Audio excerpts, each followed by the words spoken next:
Pahalgam falls flag operation کے پاک بھارت کشیدگی، بین الاقوامی برادری بھی پاکستان کی حمایت میں آ گئی۔ وزیر اعظم شہباز شریف نے ترکیہ کے سفیر سے ملاقات کی، پاکستان کے موقف کی تائید کی۔ وزیر خارجہ اسحاق ڈار نے بھی سوئس ہم منصب سے ٹیلی فونک رابطہ کیا، بھارتی جارحیت پر تحفظات سے آگاہ کیا۔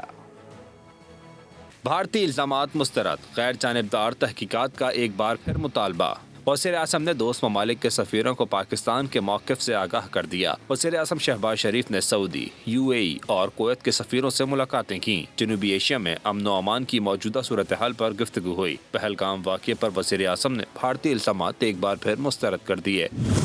کہا کہ دوست ممالک خطے میں کشیدگی کم کرنے کے لیے بھارت پر دباؤ ڈالیں۔ معاشی کامیابیوں کو خطرے میں ڈالنے کی بھارتی کوششیں ناقابل فہم ہیں۔ پاکستان کی دہشت گردی کے خلاف جنگ دنیا کے لیے بھی اہم ثابت ہوئی۔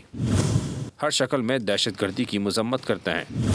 وزیر اعظم نے غیر متزلزل حمایت پر برادر ممالک کے سفیروں سے اظہار تشکر کیا۔ اتر وزیر خارجہ اسحاق ڈار نے پاناما اور ڈنمارک کے وزراء خارجہ سے ٹیلی فون پر رابطہ کیا اور خطے کی موجودہ علاقائی صورتحال سے آگاہ کیا۔ پاناما کے وزیر خارجہ نے دونوں فریقین کو تحمل کا مظاہرہ کرنے پر زور دیا۔ سبسکرائب کریں اور بیل دبائیں تاکہ کوئی خبر رہ نہ جائے۔